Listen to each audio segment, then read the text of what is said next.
हम किसी भी तरह के अपराध को जस्टिफाई नहीं कर रहे हैं, लेकिन कई अपराधी ऐसे होते हैं जो सिस्टम से जूझते हुए अपराध करने पर मजबूर हो जाता है और फिर वही अपराधी आगे चलकर प्रशासन और सरकार के लिए सरदर्द बन जाता है।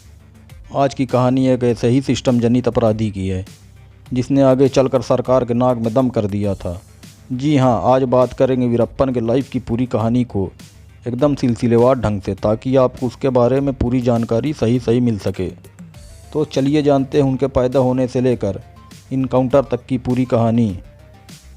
शुरुआत करते हैं वीरप्पन के जन्म से। वीरप्पन का जन्म 18 जनवरी 1952 को कर्नाटक जिले के गोपीनाथम नामक गांव में एक चरवाहा परिवार में हुआ था, जो तमिलनाडु की सीमा से लगा हुआ एक जंगली इलाका था। बचपन के दिनों वो मौलाकाई नाम से भी जाना जाता था। 8 साल की उम्र में वह एक अवैध रूप से शिकार करने वाले गिरोह का सदस्य बन गया। अगले कुछ सालों में उसने अपने एक प्रतिद्वंदी गिरोह का खात्मा किया और संपूर्ण जंगल का कारोबार उसके हाथों में आ गया।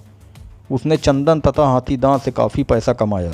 वीरप्पन का पूरा नाम कुज मुनिस्वामी वीरप्पन था। गांव के लोगों के मुताबिक पहले ये भी एकदम गरीब और साधारण आदमी था।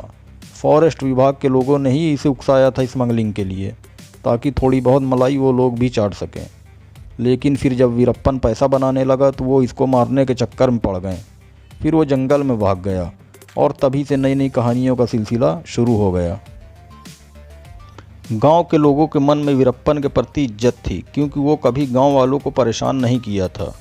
गांव वालों से जब भी कोई पूछता तो उनका कहना ये होता कि लोग वीरप्पन के बारे में सिर्फ स्कैंडल या कोई जुर्म की कहानी ही सुनना चाहते हैं, पर यह कोई नहीं जानना चाहता कि एक गरीब आदमी कैसे पुलिस, राजनीतिक और सरकार के भ्रष्टाचार तंत्र में फंसकर वीरप्पन बन जाता है, और ये कितना तकलीफदेह होता है समाज के लिए, सरकार के लिए और प्रशासन के लिए। वीरप्पन ने केवल 10 साल की उम्र में ही अपना जौहर दिखाना शुरू कर दिया था और 1962 में उसने अपने जीवन का पहला जुर्म किया था। वीरप्पन ने अपने गुरु सेवी गोंडल की मदद से एक तस्कर वीरैया को मौत के घाट उतारा था, जो उसके साथ कंपटीशन में था। जब इस बात की खबर जंगल के वन अधिकारियों को पता चली तो वीरप्पन ने 3 वन अधिकारियों को मार दिया, ताकि वो तस्करी की बात किसी और को न बता पाए।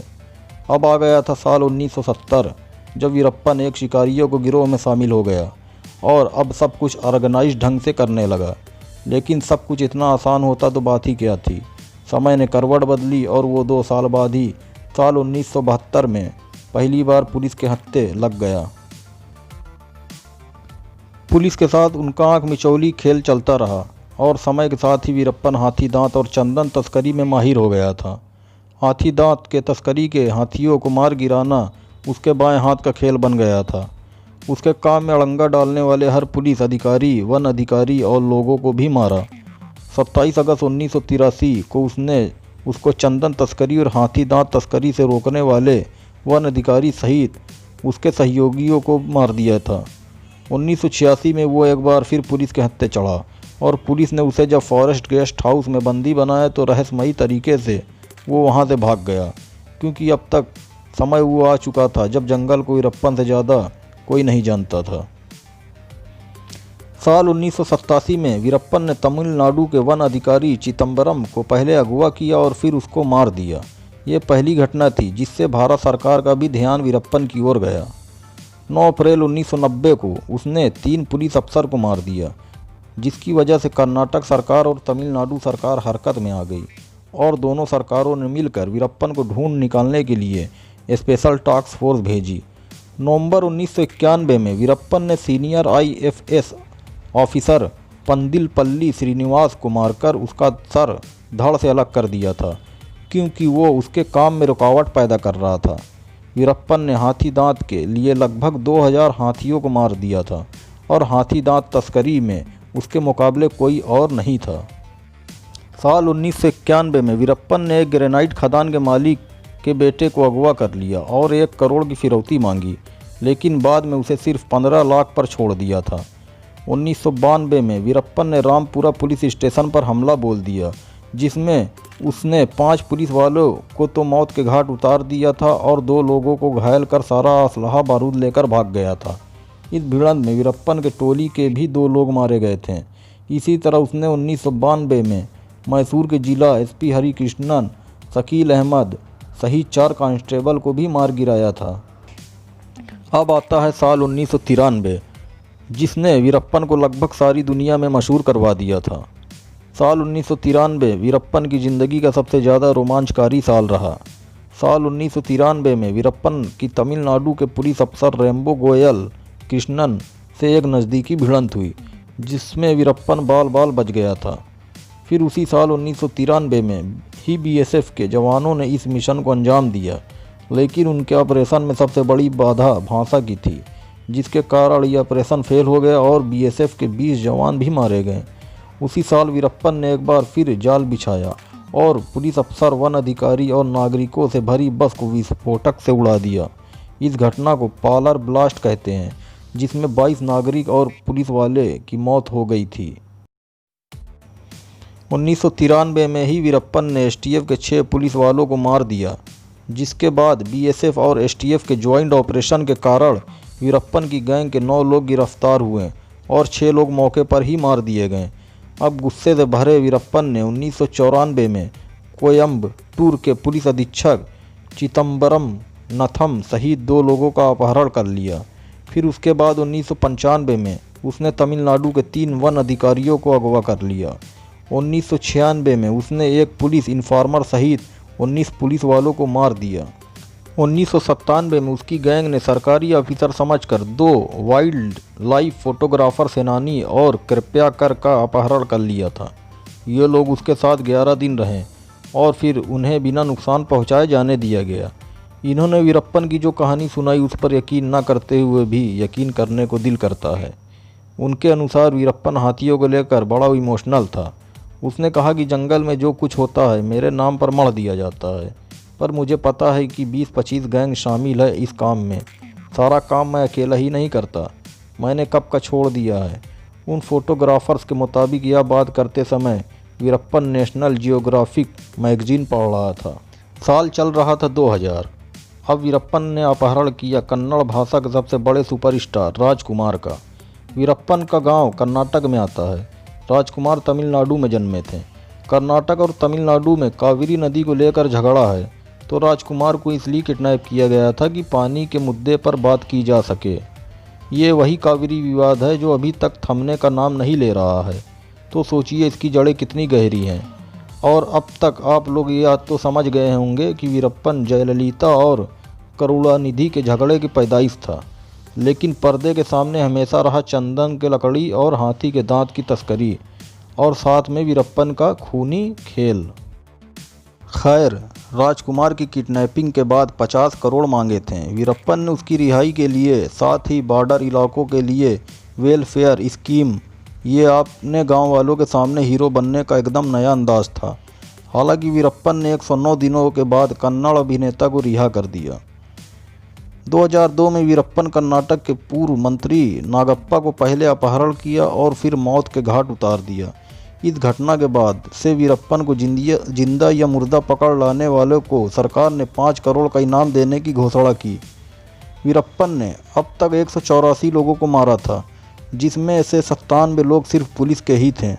हाथियों को मारना इसका पेशा था।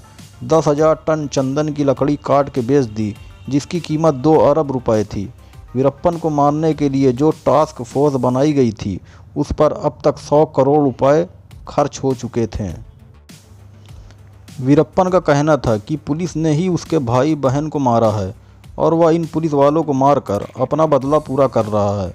वैसे कहा जाता है कि वीरप्पन कला प्रेमी था। उसने अंग्रेजी फिल्म द गॉडफादर लगभग 100 बार देखी थी। इसके अलावा उसे कर्नाटक संगीत भी काफ़ी प्रिय था। वीरप्पन को अपनी घनी मूछें बहुत पसंद थी। वह माँ काली का बहुत बड़ा भक्त था और कहा जाता है कि उसने एक काली मंदिर भी बनवाया था। साल 2003 में जब विजय कुमार एसटीएफ के चीफ बने, तब वीरप्पन का गैंग ढीला पड़ गया। विजय कुमार के लिए वीरप्पन नया नाम नहीं था। 1993 में ही विजय ने उसको पकड़ने के लिए बड़ी मेहनत की थी। अब समय बदल रहा था, लोग मुख्यधारा से लौट रहे थे। अब गैंग वाली लाइफ लोगों को अच्छी नहीं लग रही थी। वीरप्पन के गैंग में लोग कम होने लगे थे और यह बात विजय कुमार को पता चल चुकी थी। अब साल 2004 चल रहा था। 18 अक्टूबर का दिन, उस दिन वो आँख का इलाज कराने निकला था। जब जंगल से बाहर निकला तो पापीरापट्टी गांव में एक एम्बुलेंस ली, पर वो गाड़ी थी पुलिस की, जिसे विजय कुमार का एक आदमी चला रहा था, जो वीरप्पन के लोगों से दोस्ती कर चुका था। पुलिस के लोग रास्ते में छिपे थे। एक जगह गाड़ी रोककर ड्राइवर भाग निकला। फायरिंग होने लगी। ड्राइवर के जिंदा बच निकलने का कोई चांस नहीं था, लेकिन किस्मत अच्छी निकली और वो भाग निकलने में कामयाब रहा। वीरप्पन मारा गया। कहते हैं कि उसे जिंदा पकड़ने की कोशिश ही नहीं की गई, क्योंकि वो छूट जाता। लेकिन पुलिस रिपोर्ट यही कहती है कि हमने वार्निंग दी थी, पर उसने गोली चलानी शुरू कर दी और फिर हमने जवाबी कार्रवाई करनी पड़ी। तमिलनाडु स्पेशल टास्क फोर्स इस ऑपरेशन कर कई महीने से काम कर रही थी और इस ऑपरेशन का नाम ऑपरेशन कोकून था। वीरप्पन की मौत की खबर सुनते ही गोपीनाथम गांव के लोगों ने पटाखे जलाकर खुशियां मनाई। वीरप्पन के मौत के बाद इस गांव को कर्नाटक सरकार ने इको टूरिज्म के रिजर्व कर दिया। वीरप्पन का अंतिम संस्कार तमिलनाडु के मुलाकुलु गांव में किया गया, जहां उसके परिवार के कुछ सदस्य और रिश्तेदार रहते थे। पुलिस ने पहले हिंदू रीति रिवाज के अनुसार दाह संस्कार करने की योजना की थी, लेकिन रिश्तेदारों के दबाव में वीरप्पन को दफनाया गया। वीरप्पन के लाइफ पर कई डॉक्यूमेंट्रीज और फिल्में भी बन चुकी है, जिसमें उनके लाइफ के अलग अलग भागों को दिखाने की कोशिश की गई है। कहते हैं कि वीरप्पन की बीवी ने उससे शादी इसलिए की कि उसे वीरप्पन की मूछें और बदनामी रास आ गई थी। उनके अनुसार नेताओं ने इसका खूब इस्तेमाल किया। हमने साउथ छोड़कर नॉर्थ जाने का भी प्लान किया था, पर वीरप्पन ने कहा कि अगर यहाँ से बाहर निकले तो लोग मार देंगे। क्या आपको पता है कि मेरे पति को 12 की उम्र में एक कुत्ते की तरह चेन में बांध दिया गया था। किसी ने एक हाथी के दांत निकाल लिए थे और इल्ज़ाम वीरप्पन पर लगाया गया था। इस टॉर्चर के बाद वीरप्पन हमेशा के लिए बदल गया था। मृत्यु लक्ष्मी से विवाह करने के बाद वीरप्पन और उसकी पत्नी ने एक छोटी सी ग्रोसरी की दुकान खोल ली और कभी भी समाज में दिखावा नहीं किया। उनके पास घर चलाने को भरपूर पैसा है, यहाँ तक कि इनकी बेटी विद्या रानी भी आम बच्चों की तरह ही रहती थी। वीरप्पन की हत्या के बाद उसकी पत्नी मृत्यु लक्ष्मी का कहना है कि वो एक लविंग फादर और एक अच्छे पति थे। उन्होंने कभी भी मुझे जंगल आने के लिए नहीं कहा, जिससे बच्चों को परवरिश पर कोई असर पड़े। ये था वीरप्पन के जन्म से लेकर उनके मृत्यु तक की पूरी कहानी। दोस्तों, वीडियो अच्छी लगी हो तो लाइक सब्सक्राइब कर दीजिएगा और बेल आइकन प्रेस कर दीजिएगा, ताकि मैं नई वीडियो बनाऊँ तो उसका नोटिफिकेशन आप तक पहुँचे। Thank you.